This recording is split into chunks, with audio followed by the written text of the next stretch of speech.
Performance था तो उससे लग रहा था, लेकिन पूरी 7 की 7 सीटें बीजेपी ले गई। बिल्कुल तो जो मोदी मैजिक है ना लोकसभा में, वो थोड़ा बदल जाता है, सब कुछ बिल्कुल समीकरण बदल जाता है। तो कर्नाटक में भी वही देखने को मिल रहा है हम जी, लोगों को, है ना, कि वो पूरे तरह से मतलब 28 में 21 सीट बहुत बहुत बहुत है, बड़ी बात है। बहुत बड़ी बात है। फिर तमिलनाडु में भी देखिए बीजेपी को कुछ सीटें आ रही हैं सर्वे में, मुझे एग्जैक्ट याद नहीं है, आप जी बता सकती हैं जी देख के। मुझे 3 या 4 सीटें मुझे जी पता है कि आ रही हैं। तमिलनाडु पर भी बात करेंगे सर, उससे पहले महाराष्ट्र की भी बात कर लेते जी हैं, जी क्योंकि हाँ महाराष्ट्र में अभी तीन तीन दल मिलकर सत्ता चला रहे हैं। बिल्कुल। जी, तो एनसीपी उस हो गया, हिसाब से हाँ एनसीपी अजीत है, जी, शिवसेना अजीत है, शिंदे शिवसेना हैं, शिंदे बीजेपी। है, बीजेपी है। हम्म। वहां पर 48 में से 29 सीटें बीजेपी को आ बिल्कुल। देखिए वही मैं कह जी रहा हूँ ना कि लोकसभा में सब कुछ बदल जाता जी है जी समीकरण।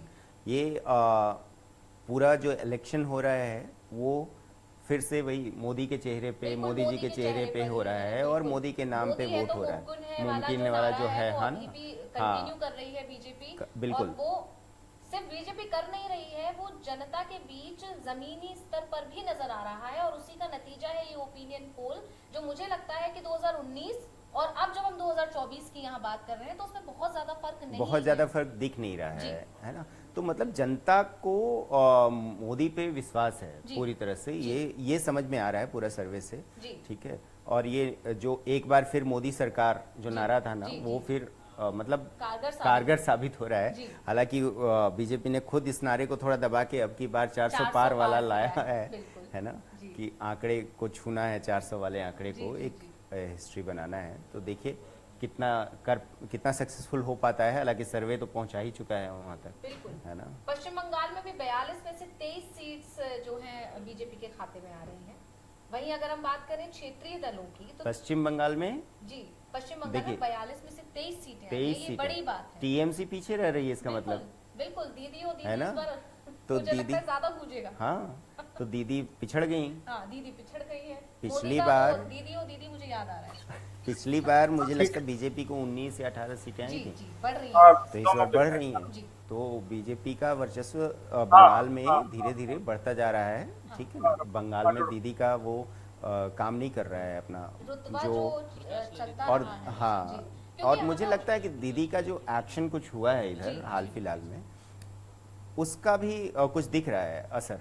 जैसे अभी जो आया वीडियो शिव जी के ऊपर जो जी जल हाँ कर रही थी ऐसे, भाई हम लोग के यहाँ ऐसे जल बिल्कुल वो ऐसा करते लगता है हैं, कि हाथ हाथ धो धो रही रही हैं। हूँ, हाँ ये है ना। फोटो भी काफी और वायरल हुआ इन वीडियो चीज़ों को बना। बीजेपी ने बहुत अच्छे से इस्तेमाल भी किया है बिल्कुल ना, दिखाया धार्मिक भी है। आज मुद्दों भी पर तो बीजेपी, आज भी पीएम मोदी बंगाल में थे और उन्होंने इस बात को उठाया है कि रामनवमी को ठीक से मनाने नहीं दिया जा रहा है, मनाने नहीं, उस पर जी ऑब्जेक्शन हो रहा है कुछ।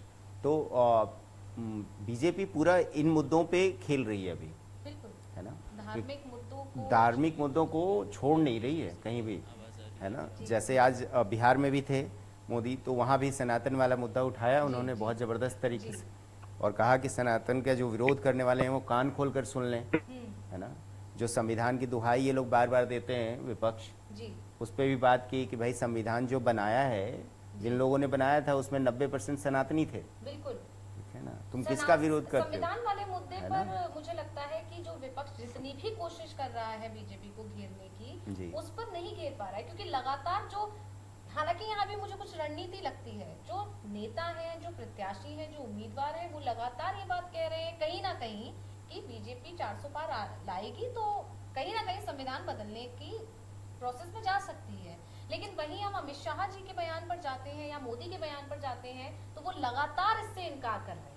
लगातार इनकार कर रहे हैं, और वो तो जी बार बार संविधान को बोलते हैं कि ये हमारा संविधान हमारे लिए पवित्र ग्रंथ है बिल्कुल है ना। तो यहाँ वो तक कि इसकी मोदी बात ने कर तो रहे ये हैं। कहा है कि अब बाबा साहब अम्बेडकर भी आ जाए तो संविधान नहीं बदला जा सकता।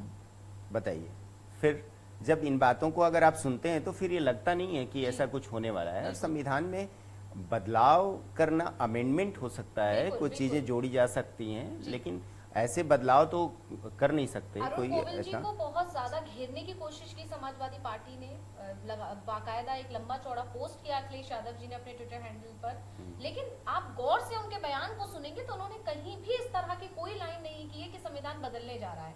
जो बात आपने कही वही बात उन्होंने कहा है कि बदलाव जरूरी होता है। हाँ, वो तो अमेंडमेंट होता रहता है। और अमेंडमेंट देखिए, अमेंडमेंट सदन में उसको रखा जाता है, उस पर चर्चा होती है, उसके बाद होता है। ऐसा तो होता नहीं है कि कोई उठा अपना खुद से लिख दिया कुछ, ऐसा तो है नहीं ना, ऐसा तो कर नहीं सकता कोई। तो संविधान तो समय के साथ बदलता है, पहले भी हुआ है बदलाव, पहले भी काफ़ी अमेंडमेंट हुए हैं, ऐसा है नहीं है ना। तो काफी सीट्स पर हमने यहाँ चर्चा की। ओपिनियन पोल के जो नतीजे आ रहे हैं वो यही बता रहे हैं कि बीजेपी 400 पार तो नहीं कहूंगी, हो सकता है कि 400 पार भी पहुंच जाए, लेकिन 400 पार के बिल्कुल नजदीक है। ये कह सकते हैं कि बस थोड़ा सा और कि 400 पार टच हो 400 जाए। पार टच हो जाए जी, बस। तो हो सकता है कि बीजेपी 400 पार का नारा अपना जो है वो उसे बुलंद कर ही ले, उस पर जो है उसका नारा वो कारगर साबित हो ही जाए। साफ बीजेपी जब दोबारा से अपना जीत के आने के बाद जब मोदी अपने मुख्यालय से स्पीच देंगे तो उसमें शायद ये कहें तो प्रकाश जी हमारे साथ अब जुड़ चुके हैं, उनसे भी बात कर लेते हैं। प्रकाश जी, आप मुझे सुन पा रहे हैं? हाँ जी, आवाज आ रही है। तो प्रकाश जी, मैं आपसे ये जानना चाहूंगी कि आप इस वक्त यूपी में हैं, यूपी की जनता के बीच हैं। यहाँ ओपिनियन पोल आ चुका है। ओपिनियन पोल के मुताबिक यूपी में जो है 72 सीटें बीजेपी के खाते में आ रही हैं। तो आपका क्या कहना है इसको लेकर? जो ओपिनियन पोल है वो मतलब आप कह सकते हो कि जो नतीजे होंगे वो उसके आसपास आ सकता है, क्योंकि प्रकाश जी ये नहीं, मुझे आपकी आवाज आ रही है, मुझे आपकी आवाज आ रही है। जी बताइए प्रकाश जी। तो बात यह है ना कि जो भी ओपिनियन पोल्स जो नंबर दे रहे हैं यूपी को लेकर, वो 2014-2019 से इतर कुछ बहुत बड़ा नहीं होने जा रहा है। ऐसा नहीं है कि बड़ा कोई मैजिक हो जाएगा, अपोजिशन पार्टी की तरफ से राहुल गांधी और प्रियंका गांधी की कोई आंधी चल रही हो, कोई सुनामी चल रही हो, तूफान चल रहा हो, या अखिलेश यादव जी का कोई बहुत बड़ा राजनीतिक पटल पर, राजनीतिक धरातल पर बड़ा कोई प्रभाव हो। वो इलाका कन्नौज, मैनपुरी, इटावा का अगर छोड़ दे तो बात यही